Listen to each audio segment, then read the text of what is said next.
Only way you're gonna work 15 hours a day for 25 years is because it's your hobby.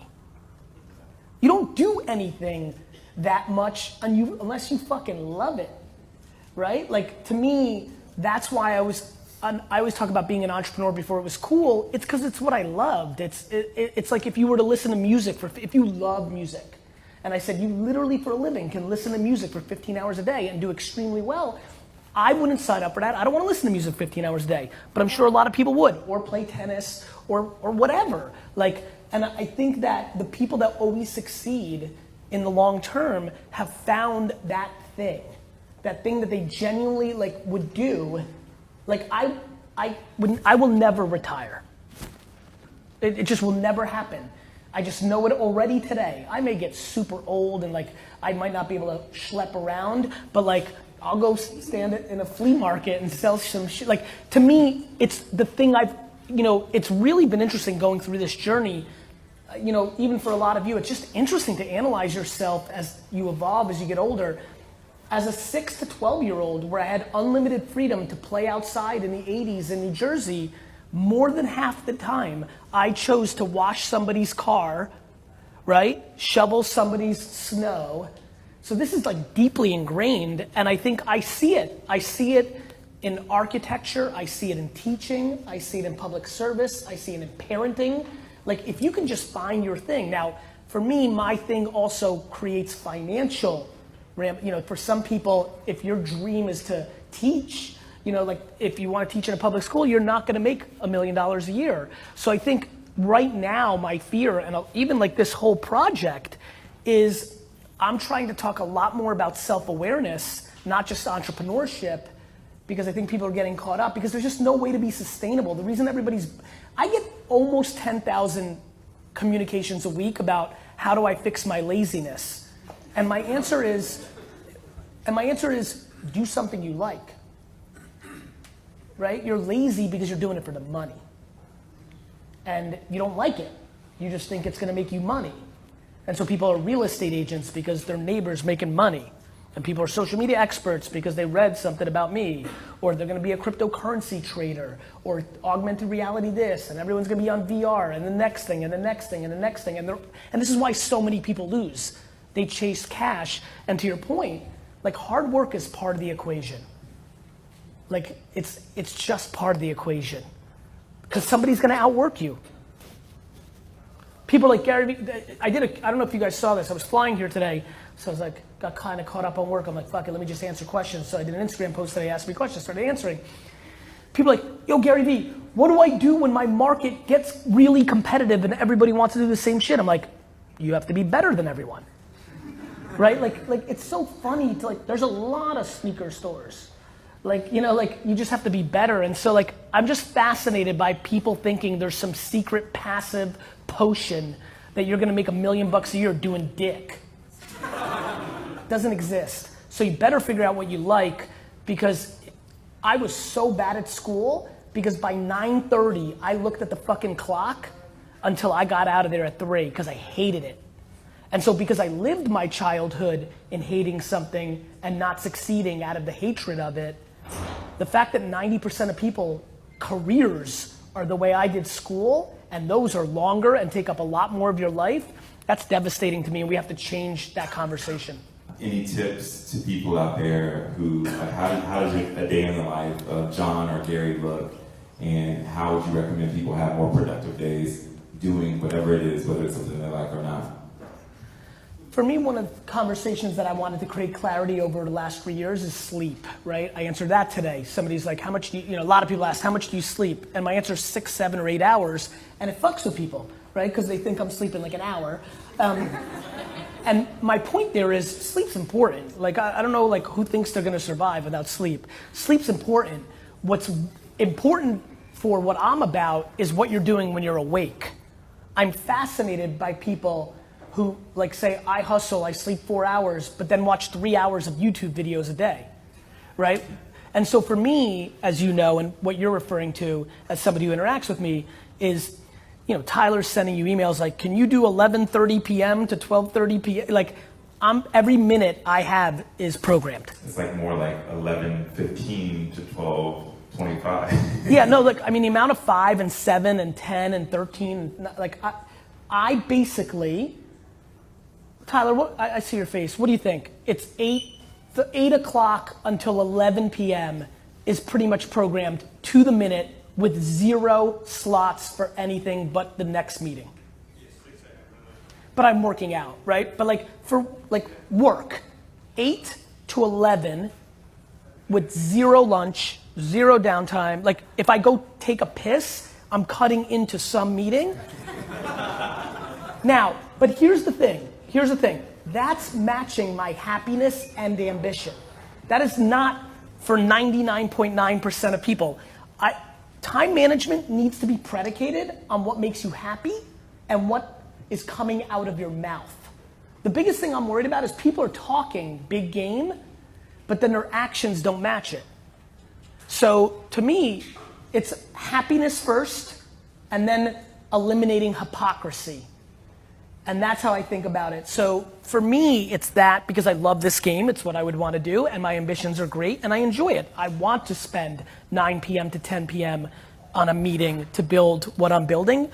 It's what I love to do. It's no different than being in the studio or painting or, it's just what I love to do. I am probably both of you guys' biggest fans, and once you've made it, what continues to drive you to do what it is that you're passionate about? I would argue that if you really knew everything about me and you read it all, every action I ever did, you would look me in the face and ask me, why do you sabotage yourself in business and financial environments? And I would tell you that deep down, subconsciously, I love it so much that I just want it to happen forever. And so for me, making it that's what blows me away about somebody who's like, I just need to make $1 million and I'm gonna go to Jamaica, right? Or like, I don't have that. I don't have that in my head. I just wanna play forever. And that's why I'm trying to get people to understand the process, because it is very clear to me that people that are in love with their craft and process can win. And that's why I'm trying to change the conversation around how much money you need to be happy, because it doesn't work. Like, I just know unbelievable amounts of data of how many people have lots of money, how many people don't have lots of money by our standards, and how happy they are.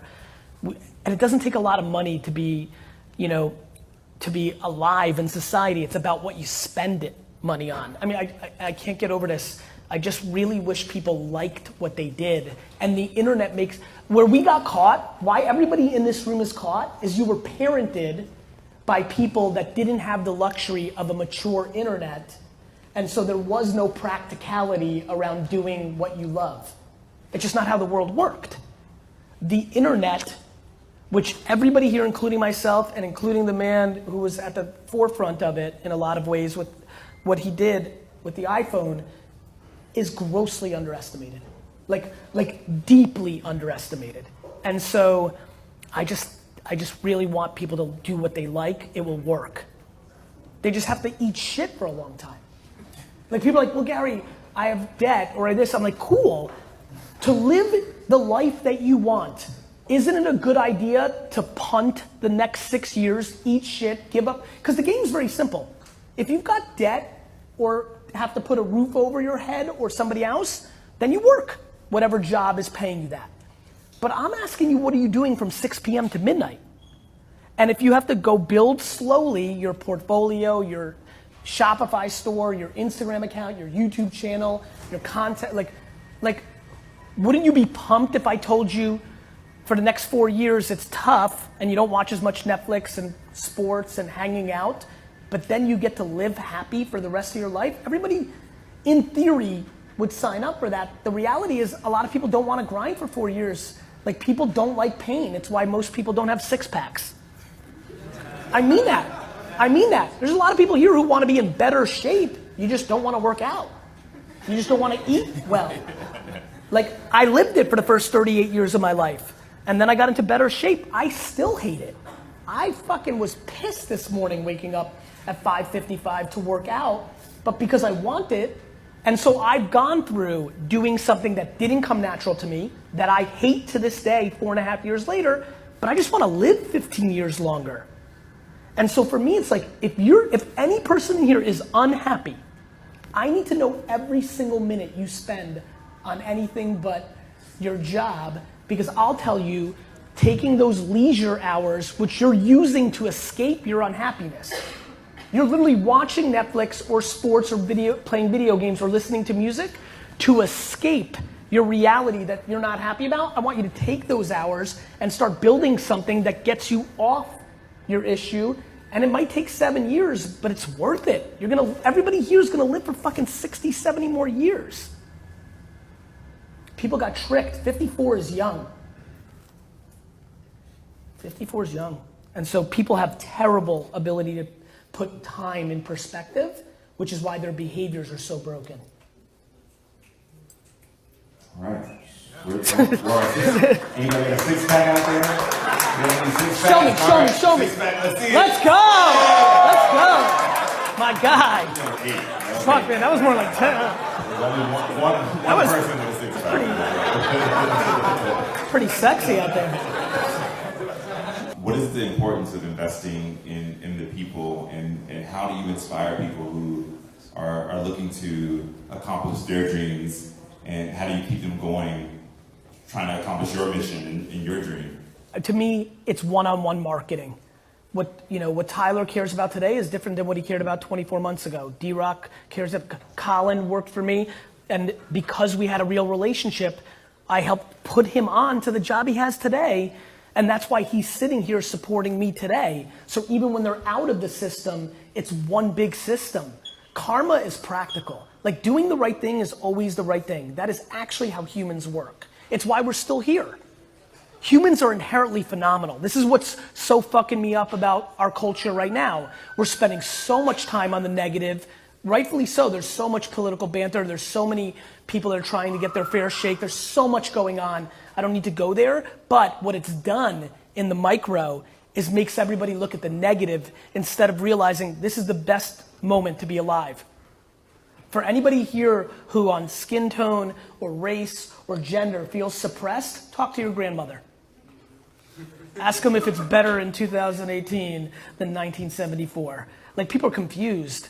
And so, like, we have a long way to go everywhere global, but we lack looking at the truth, and we lack optimism because most people are so scared to get tricked, they'd rather be cynical. I love when people are like, yo, Gary Vee, but I keep it real. I'm like, no, you keep it real negative. You keep it real cynical. You don't keep it real. Optimism is a strategy. I really believe that. Like, I believe that life is completely a perspective. And like, to me, I'm solution oriented. Every day, my inbox is filled, my texts are filled with shit that cripples people. And for me, it's like, I signed up for this. If I want it, like, everything's got a cost.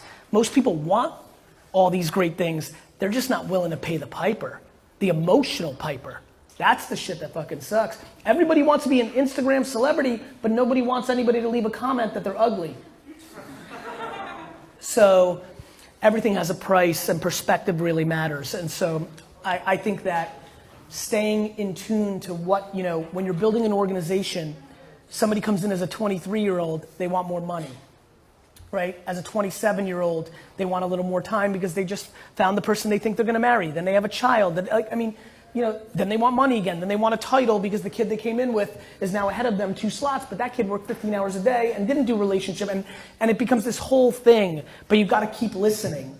And that's what I heard from you right now, and that is huge. Listen, if you're trying to build something, listen. That's where it comes from. I talk a whole lot, it confuses people. I'm spending almost all my time listening. That's why I read every fucking comment. That's me listening. Every time you don't see me posting or on live, unless I'm in a business meeting, I'm reading your comments. That's how I'm figuring out what the next piece of content's gonna be. And so I'm just shocked in watching so many people here wanna win and they're not replying to comments, they're not listening. It's so selfish. It's a mistake. And that's what every company and boss does. It's selfish. And they think, I love that you said that. They throw money at shit. or dangle the potential of money, just trying to milk you for another 6 months.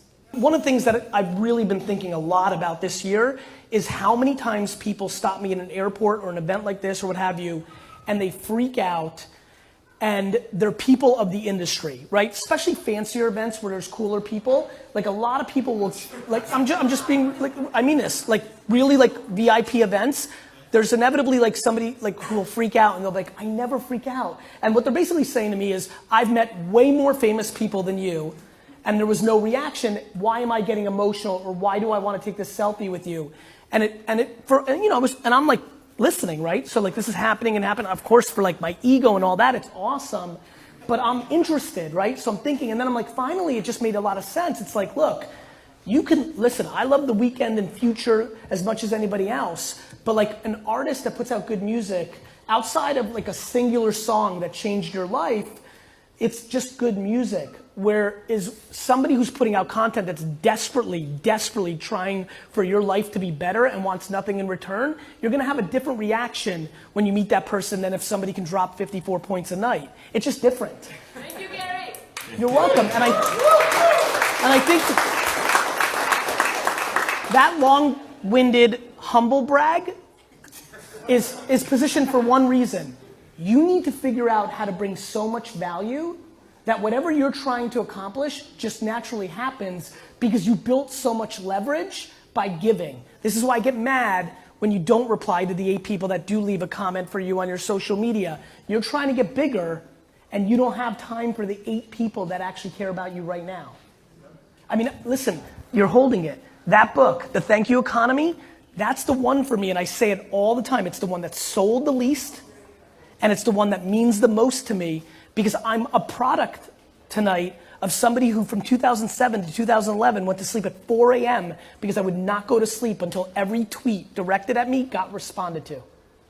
Now the math has won, and I've kind of, I'm not gonna win that game, but like most of you who have ambitions can still, and you don't, and I'm really trying to put pressure on that conversation. 11 fans become 22 if you actually give a fuck about those 11. And nobody does. They take it for granted. They do a collab with a great brand, they put their name on it, they think one photo shoot and one fucking appearance at the biggest retail store they can go to is gonna sell it. And it's just, we have too many options. We have too many options. And so one of the things on the shoes is being positive. And so how has positivity impacted your business? I mean, any entrepreneur that's successful has to rely on positivity because it's not rational. Like the segue conversation from like, we're selling sneakers here at this flea market to we're gonna have 3,000 employees and all these stores is not a rational one. It's why students and entrepreneurs are so different. It doesn't play out on an Excel sheet. And so for me, positivity is my natural DNA. It's the environment my mother created, but it is an entrepreneurial one. Like I remembered something that really kind of struck me, which is the car washing. Like 90 people said no, 4 said yes, but it took me 30 years to remember that people said no. Right? And and so like when you are this, you're only focused on the yeses or the positivity. It's a net gain. The amount of mistakes you guys have made is ludicrous, right? It's just, you don't think about them when you're making progress. That I hate more than cynicism. Because you're making judgment without full context. So that people that are positive versus people that are negative are completely exposed every day. Because one of the things that I'm trying to talk a lot more about lately is judgment. Everyone's just in full judgment mode because everyone's got social and they can add their 2 cents and nobody knows shit. Like people are always like, Gary Vee, why can you handle so much criticism? I'm like, because they don't know me. They have no idea what's happening in my bedroom, in my bank account, in my tax returns, in my private meetings. Like, how could I possibly take any weight? I only care about I care about what you think about me. Because you know me. I care about what Colin thinks about me. He knows me. Right? Like, that's what I care about. I can't care about Sally Pants 63. Right? Because what's happening now is we're exposing ourselves. SallyPants63 saying I suck shit, that means her life sucks. If you have time to leave negative comments on somebody else's social media, your life is not in a good place. It's the quickest tell. Like, I have no time to do that because my life is good. I'm busy, I'm doing shit. I have no time to consume your video and decide you're a dork. It's ludicrous. So, I think a lot of people right now think that technology is changing us, and I think it's exposing us, which is why we're going through a lot of heat right now, which I'm excited about. It's one step backwards, two steps forward. And I'm excited that we're finally, especially America, facing a lot of its shortcomings. And I do think over a 100-year window, this will be looked back at the moment where a lot of good happened to our society because we had to face so many of our true shortcomings that we didn't want to face, and they've been hidden by mainstream media. So it hurts. A lot of us have to deal with shit that maybe we don't want to, but I promise you, watch how remember when you're super duper old, this combo, we are headed in the right direction. We're just gonna have to deal with some shit over the next 10, 15 years to reconcile the shit we've been hiding conveniently through mainstream media.